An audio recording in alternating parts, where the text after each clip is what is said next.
Nagaan nagaarra caalu nagaan waaqayyo waaqa jiraataa golaaf gulantaa safaraa mana jirtanitti isiniif haa ta'u. Obboloota koo hafuuraa addunyaa kanarra kan jirtan nagaan waaqayyo waaqa jiraataa hunduma keessaniidhaaf haa ta'u. Akkam jirtu nagaadha miti? Ani obboleettiin keessan nagaa guutuu nagaarraa afaan qaba.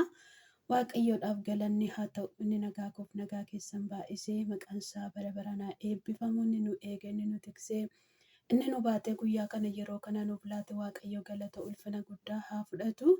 Waaqayyo nu gargaarraan barruu isaa irratti nu baatnas sa'aatii kanaaf yeroo kana keenye maqaan waaqayyo keenyaa galata ulfina guddaa haa fudhatu. Eegumsi isaa gargaarsi isaa danuudha. Inni kana nuuf godhe inni immoo gatii nurraa hin barbaanne waaqayyo galata ulfina guddaa haa fudhatu. Isinis baga eegamtanii harka waaqayyo irratti baatamtanii sa'aatii kanaaf yeroo kana geessaniin isiniin jedha. Tole waaqayyo hunduma keessan haa eebbisu, eebbifamaa. Waaqayyo bara keessan jireenya keessan haa eebbisu. Warroonni maamila naaf taatanii waaqayyo na jajjabeessaa jirtan gooftaan bara keessan jireenya keessan haa eebbisu, eebbifamaa. Darbaa deemaa tarkaanfadhaan isiniin jedha. Kanuma caalaa ayyaanni waaqayyo koo isiniif haa baay'atu. Eebbifamaa isiniin jedha. Gara tapha keenyatti deemna. Nama lama taanee hojjenna jechuudha. Obboleettiin keenya Faaxumaan gara mana waaqayyoo, obboleettiin keenya Hannan immoo xiqqoo ishee duubatti jetti jechuudha. Nagaan immoo hunduma keessaniidhaaf haa baay'atu. Obboleettii koo Faaxumaa kottume irraa deemneti hiriyoota keenya bira oollee dhufna. Lakki anoo gara mana waaqayyoo dhaqee tanan achi oolee tanan dhufaanoo achi boqonnaatu jira. Hiriyoonni koo yeroodhaaf malee nan gargaarani. Lakki hiriyoonni kee tokko bakka itti si gargaarani jira akkoo waaqayyos bakka itti si gargaaru jira waan ta'eef gara ijoollee hiriyoota keenya bira deemnee toffataa jennee dhufna. Lakki anoo deemee tanan biddeena jireenyaa isa dhugaa isa nama quubsu yeroo hundumaa kan nama jalaa hin dhumne sana soorradhee dhufa ati deemi. Haa ta'u kaayiga jettee nagaatti nagaa galii oolmaa gaarii keessanaaf oolisiin jedha. Tole baqqaanis Hannaa koo deemeera baqa ishee. Hannaa lakki obboleettii koo karaanis dhugaanis Yesuus duwwaadha. Karaa Yesuus irra nuuf wayyaa walii gadi deemu kana dhaabi hiriyoota kee wajjiniini. Maal jetteen nageenya irra naa deebi'ime? Karaanis jireenyis Yesuus duwwaadha. Gara mana waaqayyoo nu wayyaa kottu gara mana waaqayyoo irraa hin fagaannu. Tole har'a garuu hiriyoota koo beellameen jira. Har'a hin deemu boruun naqa malee. Guyyaan har'uma waan ta'eef boruuf immoo waaqayyo waan hojjetu maal beektaa miti? Kottu isaarraa hiriyoota kee beellama dhiisitoo gara mana waaqayyoo deemneetoo achi galleetoo waaqayyo keenya immoo hin kadhanna. Ati obboleettii koo yoo ganamas galgalas waaqayyoodhaan jetta ganamas galgalas kanuma jetta waan ta'eef ani yeroodhaan si biraa deemuu naa wayya. Eessa dhaxxana biraa deemtee anoo karaa waaqayyootti waldeeffanna jedheen malee jibbaa fi mitikkoo. Haa ta'u bakka adeeme. Yaa waaqayyo gooftaa obboleettii koo kana yaadadhu malee maalan jedhare. Deemteere. Deeme bakka ammoo uffata uffadhee tanan jira waan ta'eef deema tanan jira. Tole bakka haa ta'u gizeedhaan immoo gali. Gizeen gali na yaaddessiniitoo. Tole bakka haa ta'u. Wayyoo wayyoo wayyoo wayyoo wayyoo yaa birrii koo hiriyoota wajjiniin deeme tananii birriitti nafne isaan wajjiniin bashannanaa oolee wanti nuti hin dhugin hin jiru, wanti nuti hin nyaatin hin jiru, iddoo nuti hin deemin hin jiru dhugaa waaqayyooti be. Kan keessan har'aaf dhumee jira. Kan koo garuu isa bara baraati kan na harkaan dhumne, kan na harkaan banne, isa bara baraan nyaadhee dhugee tanan dhufe koon immoo. Jetteere haa ta'u bakka ati silaa yoo siin jedhan asiin namatti jallista waan ta'eef si dhiisuu wayya. Ana maal na dhiistaa miti ani dubbii waaqayyo koo yoomiyyuu dubbachuu hin dhiisu. Oolmaan waaqayyo naaf oole waan baay'eedha waan ta'eef kanaaf immoo hojii waaqayyoo hojjechuu oolmaa isaa dubbachuu hin saalfadhu. Har'a miti boru waan ta'u maaltu beekaa miti waaqayyo guyyaa tokko ni bariisisa. Haa ta'u bakka har'a gadi jechuu keenya hin ilaalin boru immoo wal jechuuf jirra waan ta'eef. Intalannan ati garuu kamaal sii godhu miti ati yoo jammartiin dhiistu Faaxuma. maalan godha mucayyoo kana akkam godhute kanan jedhu ati amma yoomitti hiriyoota kee wajjiniin yeroo kee gubda? Akkamitti yeroo kee bakka hin taanetti gubda?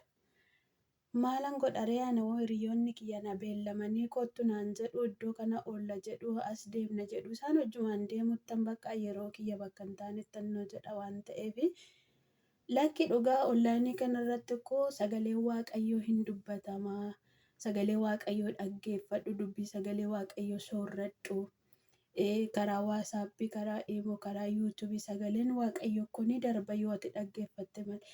Lakki dhugaa waaqayyooti ani sagaleedhuma iyyuu dhaggeeffadhee hin beeku maattaa. Maal dhaggeeffatta ree? Lakka nomaa yoo dhaggeeffadhu bakka akkasumatti silkii koo yoo naa dawwalan bichaa naasa'a malee waanuma tokkoyyuu hin ilaalu. Maasoo daa'ima dhugaa waaqayyoo maa ilaalan jirtu? Maala dhugaa waaqayyoo tanumaa ilaalaa hin jiru maaloo na dhiisimmoo natti jammartee bariidhaan. Anoo dhugaa waaqa waan baay'ee ilaala jechuudha. Sagalee waaqayyoo nan dhaggeeffadha. Dubbii sagalee waaqayyoo nan soorradha. Hiriyoota koo wajjiniin wanta wal gorsinu ni jira, wal gorfanna, wal deeffanna. Bakka gaariitti waanuma gaarii hojjanna. Haa ta'u bakka anis amma immoo ka'ee tanan ijoollee bira dhaqee dhufaa. Waan na ergattu qabda. Lakkanoo siyyoomaa sin ergadhu atumti dhaqii tokkottu bakka gizeedhaan kottu hannaa koo. Tole obboleettii koo bakka gizeedhaan dhaqee dhufaa. Ammasitti immoo bakka deemuu qabdu deemee amma ani immoo hojii qabadheen jira waan ta'eef. Lakki ani eessayyuu hin naqu taa'ee tanan macaafa qulqulluu koo ilaalladhaa nan qo'adhaa nan dubbifadha waan ta'eef rakkoo hin qabu atumti deemi kottu. Bakka haa ta'u ati silaa tokkicha yoo jammartee muruun beektu waan ta'eef. Tole obboleettii koo bakka dhaqii tokkottati ani immoo yeroodhaa fi ammasitti waanan hojjedheen isaan booda immoo kitaaba koo dubbifadha. Tole bakka haa ta'u deemi bakka ani immoo haa ta'u bakka deemi. Waaqayyo si wajjiniin haa ta'u. Qe'ee nagaatti maatii nagaatti gala obboleettii koo malee maalan jedha ree atoo silaa yoo si gorsan hin dhageessu. Maaloo obboleettii koo guduman ta'eebe maal taateen taloo badee hiriyoota koo kanan jedhee isaanitti maxxanee isaan ani birrii of harkaa dhabnaanii birrii bakka nan xumuradhe waan ta'eef fixeen jira dheengadda sitti himeen ture miti. Natti himtee turte maal taate ree? Har'a waanan ittiin isaan gaabbasu dhabnaanii akkas naan jedhani nanoo siin barbaadu deemi naan jedhani dhugaa waaqayyooti. Ani akkoo siin jedheebe namni amma ati harkaa qabdutti si jaallata gaafa harkaa dhabde siin jaallatu siin jedheen turre. Si dhaga'uun dide maalan godha? Garuu gooftaan keenya Yesuus Kiristoosii abduus argattuus manni kees duwwaa ta'uus golli kees wanta hundumtiyyuu yoo hin qabdu ta'e inni akka namaatti sin madaalu. Dhugaa kee jette dhugaadha. Yesuus Kiristoos tokko warra dadhabootaa fi warra homaa hin qabneef dhufe tokko. Eeyyanii dhugaadhannoo nuti gooftaa keenya Yesuusiin kan jaallannu qabeenya keenyanis miti. Beekumsa keenyanis miti. Waaqayyo anaaf siikoo wallaalota keessaa anaaf si barsiifate waaqayyo koo har'a nama akkanatti dubbii sagalee isaa dubbatu koo waaquma nu godhe malee dandeettii keenya miti koo jiraachuun keenyayyuu baanee galuun keenyayyuu hojjannee milkaa'uun keenyayyuu koo dandeettii koof dandeettii kee miti obboleettii koo. Dhuguma kee jette obboleettii koo waaqayyoo si haa eebbisu eebbifame.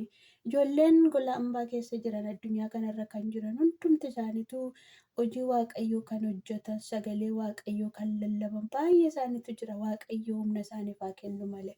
Dhugaa waaqayyoo kanas siin jedhu tokko waldaa keenya tokko keessatti dhugaa waaqayyooti. Ijoolleen baay'ee ciccimootu jira. Baay'ee ni tajaajilu. Baay'ee tokko ni jaalladha waldaa sana. Atillee nutti dabalamtee nu wajjin waaqeffachuu ni dandeessaa? Maali silaa yeroo siin qabu waan ta'eef yeroo qabu nan dhaggeeffadha. Rakkoo hin qabu galgala hirriba keerraa kuttee koo dubbii sagalee waaqayyoo dhaggeeffachuun akkoo homtuu sin rakkisu obboleettii koo. Haa ta'u bakka eega jettee lakkoofsa koo karaa keessaa siin ergaa itti aadiinaaf goota ishii. Tole bakka haa ta'u fayyaa ta'i nagaa ta'i siin jedha. Nagaan immoo Waaqayyo hunduma keenya biyya keenyatti maatii keenyatti nu haa deebisu. Biyya keenyas immoo Waaqayyo nagaa nuuf haa godhu. Biyya nagaa, biyya tokkummaa, biyya jaalalaa Waaqayyo nu haa taasisu siin jedha. Oolmaa gaarii keessa naaf oolu obboleettii ko. Tole bakka haa ta'u nagaa ta'i. Ishii bakka.